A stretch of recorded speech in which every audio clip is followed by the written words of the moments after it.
Welcome to the Breakthrough Success Podcast, helping you achieve that breakthrough you've always been looking for in your business. And now your host, Marc. Hello and welcome. I am your host, Marc, and this is the podcast for marketers and small business owners who are looking for the breakthrough for their businesses. I'm very excited about this show. We are going to explore living the life of a 10% entrepreneur with our guest, Patrick McGinnis. Patrick is the author of The 10% Entrepreneur, in which he discusses how it's possible to have the stability of a job and the success of an entrepreneur at the same time. It is my pleasure to welcome Patrick to the show. Hey, it's great to be here. Thanks, Marc. My pleasure. When I first came across your book, I was very intrigued about how it's possible to have the job but also be an entrepreneur, because most entrepreneurial journeys involve being in the stable job, quitting that job, even if it's a high-paid job, going into entrepreneurship, and then making the money that way. So what allowed you, in a sense, to become a 10% entrepreneur? So my decision to do this was something that came out of actually a negative experience. So I was working on Wall Street. I went to Harvard Business School. I was working in private equity and venture capital, and everything was going smoothly. And I didn't really think about being an entrepreneur. It wasn't something that was on my radar screen. But then in 2008, in the last financial crisis, I was working for a company that was a division of AIG, the big insurance company that was basically at the middle of the whole crisis. And so I realized overnight, my company sort of blew up. My stock fell 97%, the stock I had in the company, and the company was very unstable. And I just looked around and I thought, why did I never do anything else? Why didn't I have a backup plan? I had all these friends who were working in entrepreneurial ventures, doing really interesting things. I'd never even considered doing that because I was afraid of the risks of doing it. And I realized that actually by doing what I thought was the safe thing, I had actually put myself in a place that was very risky. And so what I decided to do from that point on was to find a way to be entrepreneurial, to invest in things, to become an advisor to things, to start things all on sort of the side, keeping the stable day job, but basically trying to find ways to create a portfolio of diverse activities that were entrepreneurial that would not only give me sort of diversification, but also allow me to get sort of that upside that all my friends who started startups had, and also would make my life more fun and interesting. So that's what I did. It came out of necessity in a sense, but now, I've been doing it for 5 years and I have over 20 investments, and it's been, a really important part of my life. Good thing you made the switch when you did. I know, right? Brexit's coming. If all the people who are listening, if there's anybody in England, start now. Oh yeah, definitely. I'll publish this one quickly so that they have more time to listen. But when a lot of entrepreneurs make the revenue, they're thinking of, let me get out of my job and go all the way with the entrepreneurship. Why did you decide to continue with the stable job and also be an entrepreneur? Sure. Well, so a lot of people,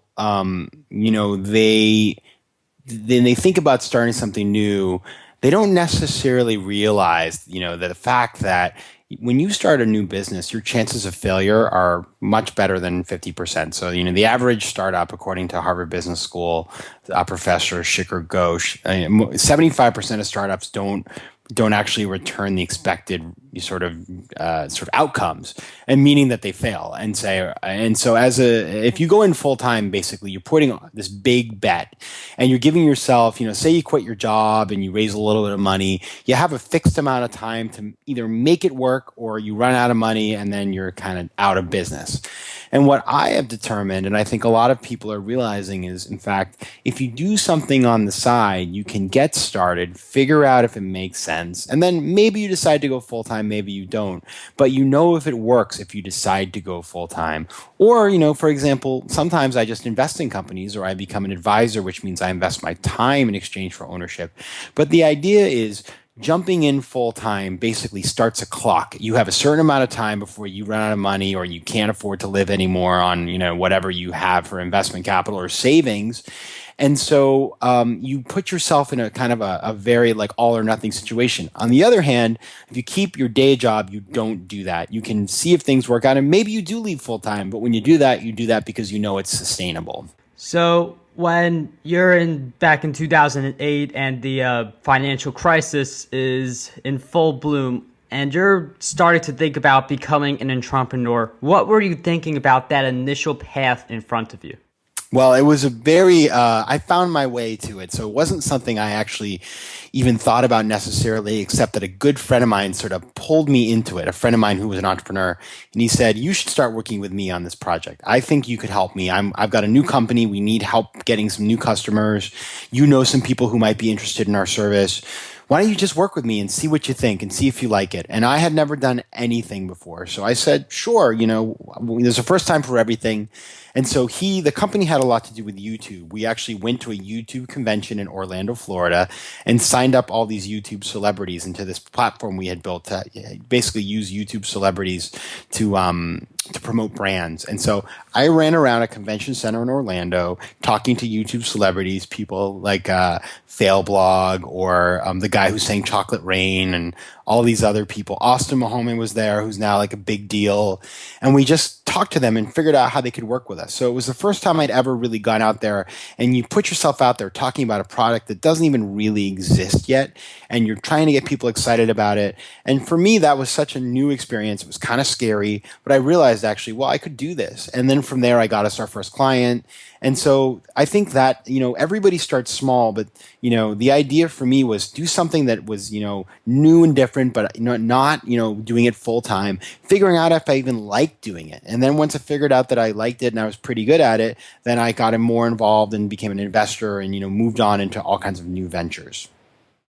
So the way I see it, you stumbled into it because one of your friends recommended it, and then you're going to the convention in Orlando and talking with the famous YouTubers. My question for you is, how are you able to pitch a product that doesn't exist? Now, I know it's possible, but can you walk us into the psyche that you used to market that product? For sure. Well, so the product we were pitching was our idea was to go to companies, this is like 5 years ago, right? So this is when YouTube was, it was around, but it wasn't as big a deal as it is today. But we had talked to some brands and they said, well, we make videos, like for example, Smirnoff, the liquor company. They make these videos that are like 3-minute long videos of like a pop star singing and it's sponsored by Smirnoff. And they'd spend tens of thousands of dollars producing the video and nobody would watch it. And so we said, we'll go to celebrities on YouTube, people like DJ Tiesto, and we'll have them put an annotation in their video that would say, check out this great video. And if you click on that, then it will go to the page that has the video. And then for every impression, we got 25 cents or so, and we would give half to the celebrity and we'd keep half. So what we would do when we went to these YouTube celebrities and talked to them is, first of all, we try to find celebrities who were kind of like smaller so that they weren't making too much money and they might be interested in doing something experimental and trying something new. The second thing we did was we worked on basically having a very nice pitch deck explaining what we wanted to do. So we had a basic set of, a plan, and we said, this is what we want to do, and here's how much money you can make, and here's why we want to work with you. And the third was we tried to show that we were credible people. So my partner had worked at the video site Funny or Die, so he knew a lot about online video.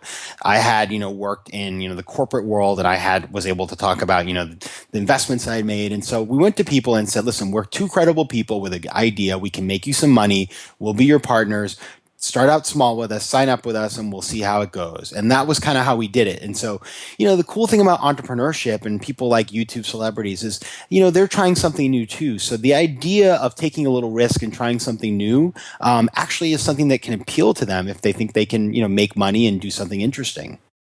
So you mentioned about going to Orlando with the convention with all the successful YouTubers. That was one of the many things you've done as a successful 10% entrepreneur. What was the type of work that you've done to become a successful 10% entrepreneur from that point forward? Right. So, I think from that point forward, and this is for anybody who wants to do this. So, like anybody who's listening, you can do this. You don't necessarily have to come from Wall Street or anything like that. But what I did, the first thing I had to do was figure out what can I contribute to somebody else's venture or to my own venture? What am I good at? So I sat down and I thought very carefully about like, what are the skills that I've developed? Is it, for me, it was that I'd been involved as an investor in lots of companies and I knew how to analyze companies and find companies and make investments. For somebody else, it could be, I know how to code a website, or I know how to design a logo, or I know how to come up with a marketing plan, or I know how to, it could be even like if you're investing in a restaurant, it could be I know how to design a menu.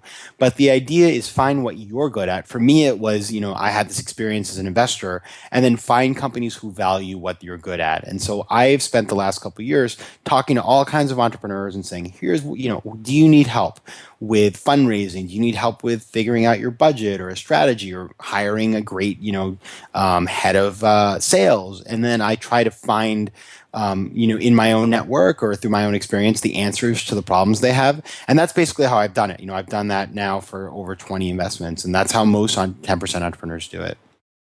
So you've had to pitch your credibility and all the different things that you could contribute for entrepreneurs. What are your recommendations for crafting an excellent pitch?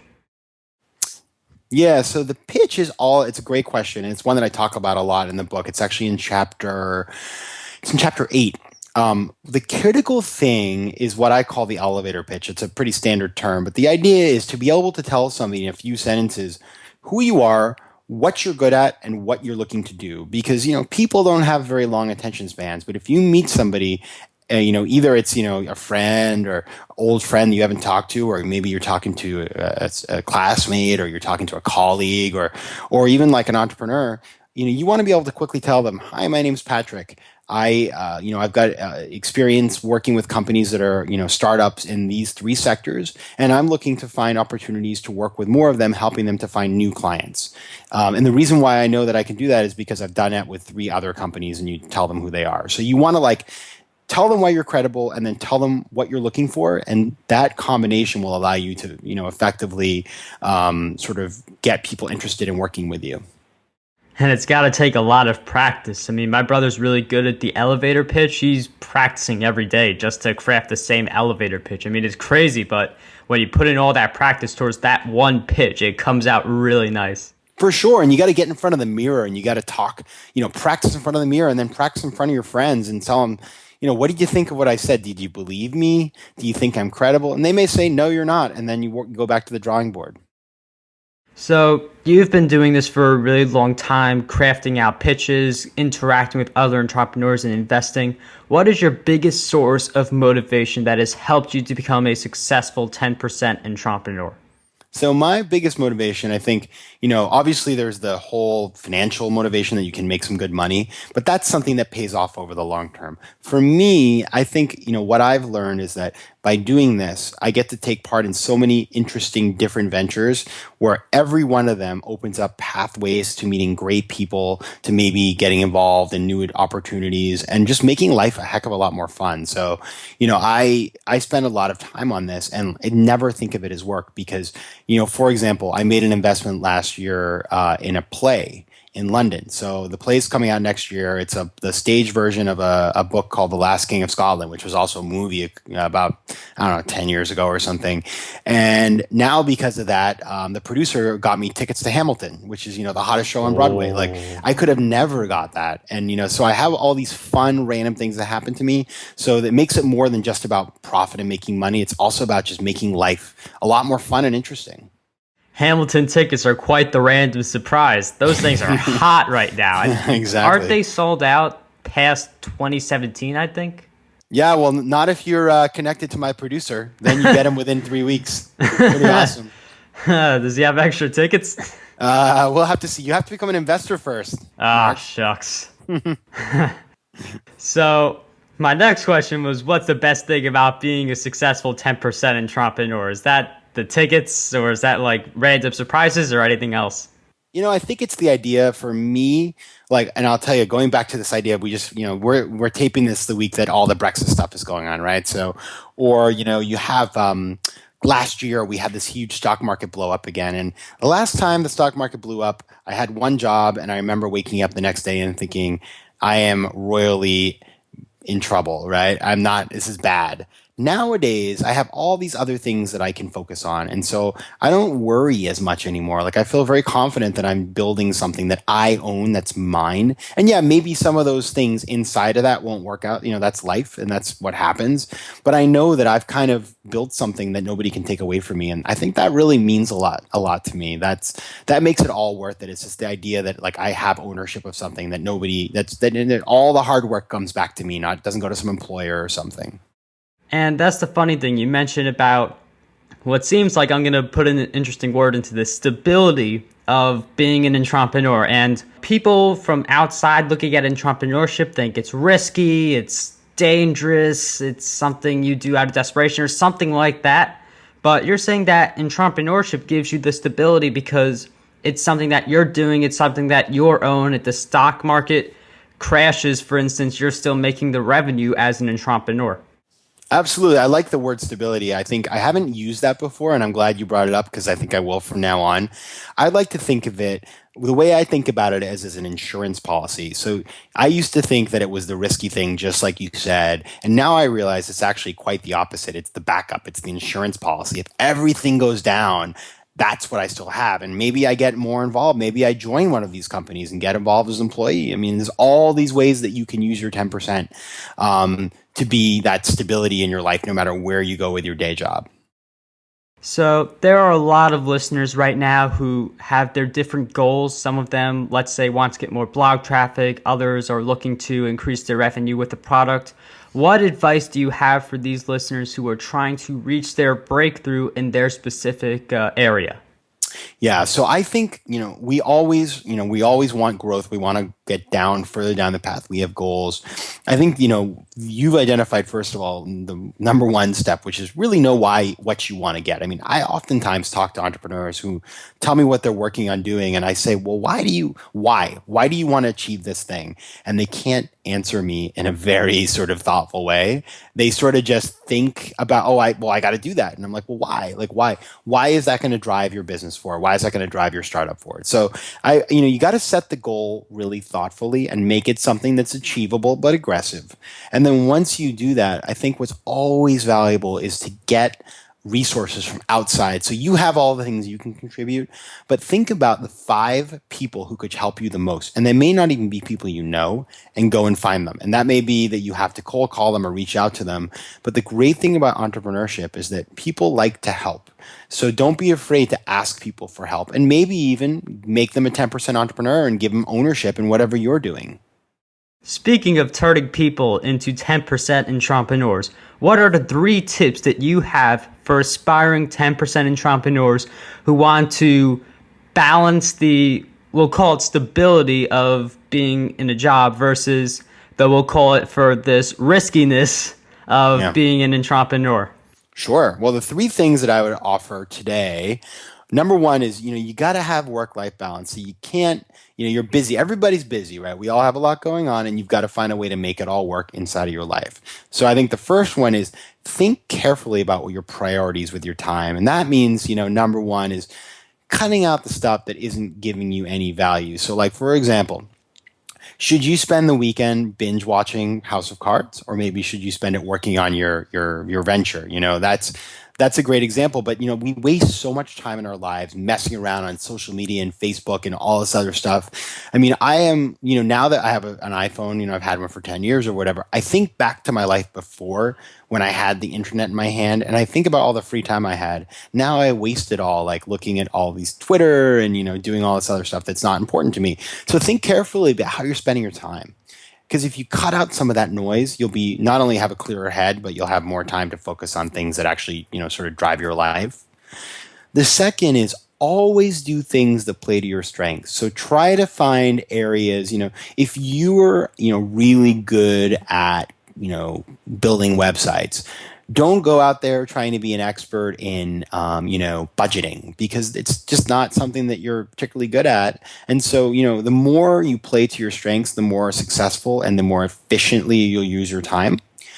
And the third one, I think, is, really try to work with people you respect and like, because the idea is to find a group of people who you can work with and then keep doing things with them over and over again for the next, how many years, as long as you can. You always want to build your team, and it's a team of people that, it'll always grow and you'll find new people. But if you know somebody's good, my view is you just work with them as much as you can forever.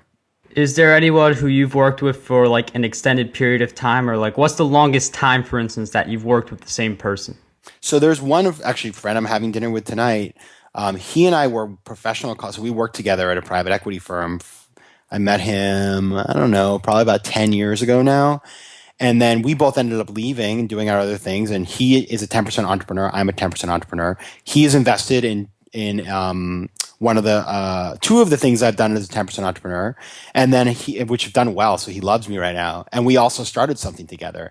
And so it's been awesome. We're great friends. I love the guy, but we've also done business together. And so I trust him. He knows what I'm good at. I know what he's good at. And we're always helping each other to get into new opportunities. That's a very healthy bond. Oh, definitely. I mean, I love the idea is work with your friends if you can, with the idea that, it's still a business relationship. So you got to lay out the terms. You got to be, have contracts and things like that, obviously. But it's so much more fun when you're working with your friends. Because you know the friend, and there's more trust when you know the person.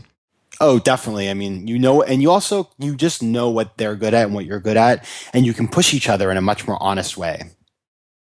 What's one awesome inspirational quote you could think of right now, and what does it mean to you? So I have a life quote that I came up with. A lady gave it to me, I should say, which is believe it and live it. And the reason it's my favorite quote is because when I was in college, I took a bus from Colombia to Argentina, and on one part of the journey, it was this bus ride that was supposed to be 12 hours. It ended up being 30 hours. It was on a bus that broke down. We almost got in an accident and went off the road. We were searched by paramilitaries in the Colombian jungle. There were dogs in the bus that started going in the bathroom all over the place. The toilets overflowed. There was no air conditioning. It was like a nightmare. And basically, we got stuck. There was a strike blocking the road. We couldn't get past it. When finally it broke, the bus wouldn't start, and they told all the men they had to get off and push. And so I said to my friend in Spanish, I was like, I can't believe this, no lo puedo creer. And the woman looked at me and she said, créelo y vívelo, which means believe it and live it. And the idea is, in life, you never know what you're going to get dealt. You may have some stuff you may not want to do, but you just got to go for it. You just got to accept where you are, believe in it, and just live it out and see where it goes. Oh, that's one interesting way to come across an inspirational quote. Usually when I come across the inspirational quotes, it's like, I don't know, Forbes top 100 or list of motivational quotes. Not like that.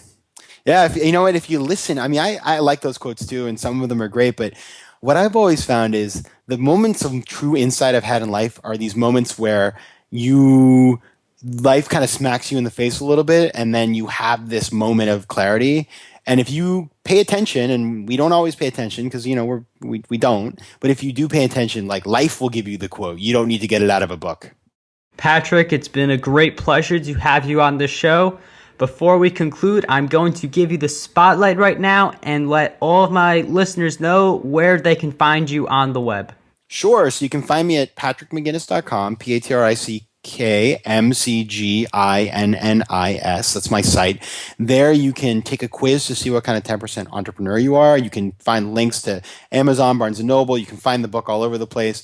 And you can also find me on Facebook. I have a fan page, Patrick J. McGinnis, and on Twitter at PJ McGinnis. That's PJMCGINNIS. Patrick, thank you for taking the time to be the guest on the podcast. Thanks for having me, Marc. Good luck. Thank you. What a great interview that was. Patrick is one of those rare breeds of entrepreneur who by design gives himself a small window of time to pursue his entrepreneurial ambitions. This small 10% window makes him prioritize his time and take rapid action. Sometimes more of something is not good, and having too much time can make procrastination all the more easier for us to come in contact with. You do not have to quit your job to become an entrepreneur. I know that's one of the big myths out there. You can actually start embracing the 10% entrepreneurial lifestyle today and get your breakthrough as the days roll by. If you forgot to take notes, then don't worry. We've got you covered with the show notes. Visit markgilberti.com/E8 for those. You can ask questions over there, in which I'd be more than happy to answer.